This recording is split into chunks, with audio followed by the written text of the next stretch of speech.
C'est peu après le lever du soleil que nous prenons la route à destination de l'embarcadère du lac Tonlé Sap, à environ 10 km du centre de la ville de Siem Reap. C'est ici que nous allons embarquer pour une traversée de plus de 6 heures de navigation afin de rejoindre la ville de Batabang, notre destination du jour.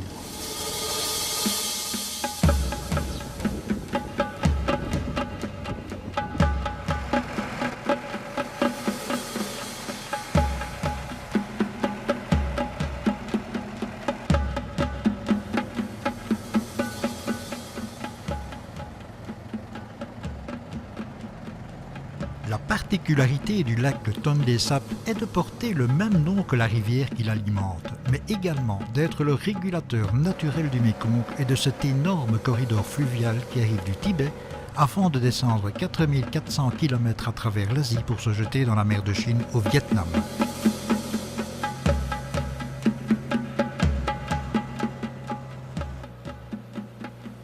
Phénomène unique au monde, le sens de l'eau du fleuve s'inverse au mois de juin.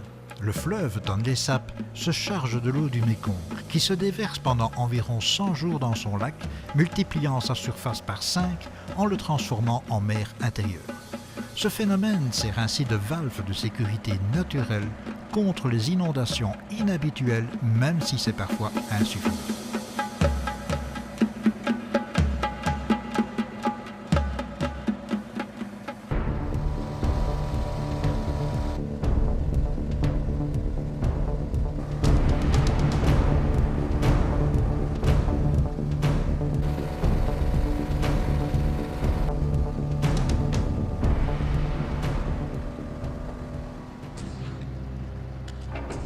Le peu de profondeur d'eau disponible actuellement pose d'énormes problèmes de navigation et met à rude épreuve les embarcations. Il n'est pas rare que le batelier soit obligé de se mettre à l'eau pour se dégager d'un banc de sable, régler la hauteur de l'hélice ou s'introduire dans le compartiment moteur pour dégager sable et sédiments des tuyères de refroidissement.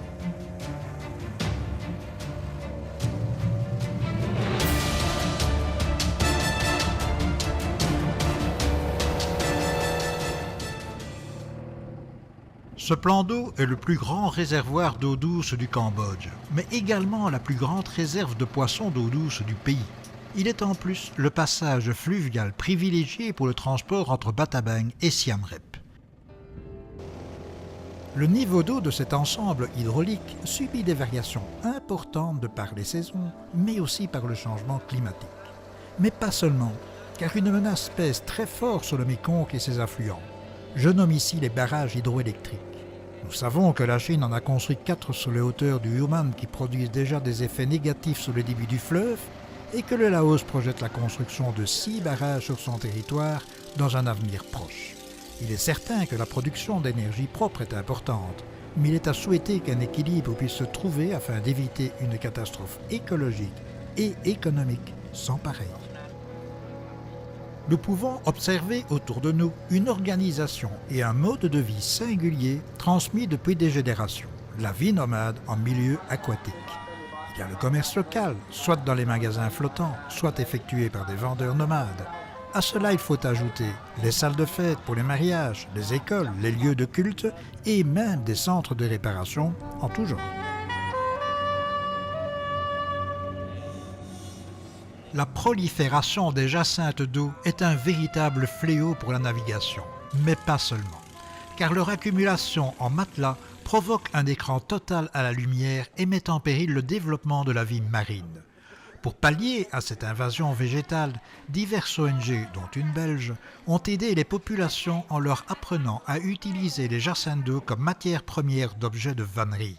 Aujourd'hui, plusieurs coopératives ont vu le jour, tant pour la récolte des plantes que pour la réalisation de divers objets vendus sur l'ensemble du territoire.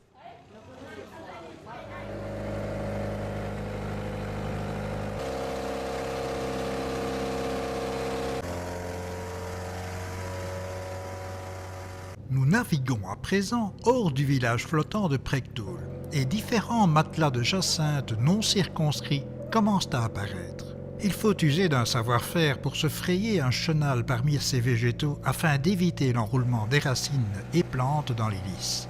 Malgré une maîtrise parfaite de cette navigation, notre batelier ne peut éviter que notre embarcation s'échoue sur un banc de sable. Il va lui falloir à nouveau faire preuve d'astuce pour se dégager afin de poursuivre notre route.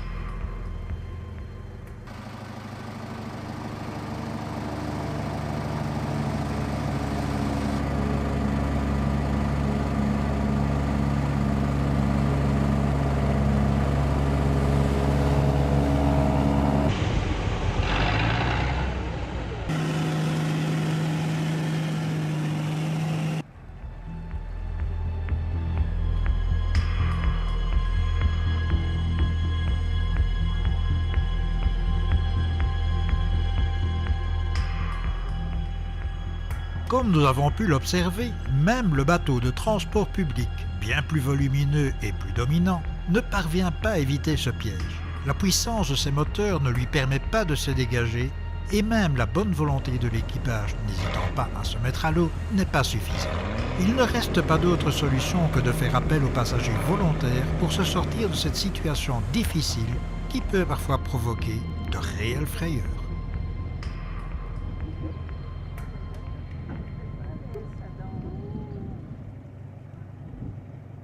Mais pour nous, sous l'œil amusé d'un pêcheur, c'est la délivrance. Grâce au savoir-faire de notre batelier, qui a réussi à nous sortir de cet enfer de sable et de végétal, nous voguons à nouveau sur le Tonlé Sound. Un sacré cours d'eau.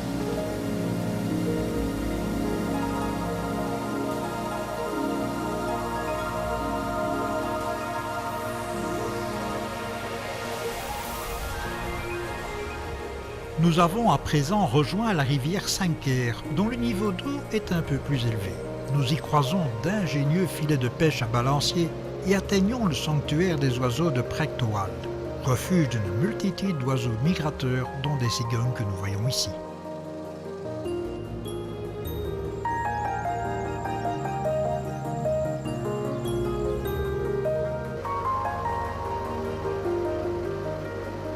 Dans ces constructions en bois posées sur l'eau, nous pouvons découvrir des fermes d'élevage de crocodiles du Siam.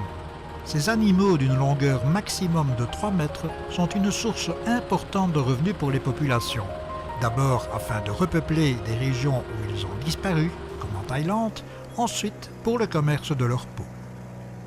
Nous sommes arrivés au terme des possibilités de navigation sur la rivière. Le niveau de l'eau est trop bas. Ce sera par les pistes et à bord d'un véhicule tout-terrain que nous poursuivrons notre route pour atteindre Batabang à la tombée de la nuit.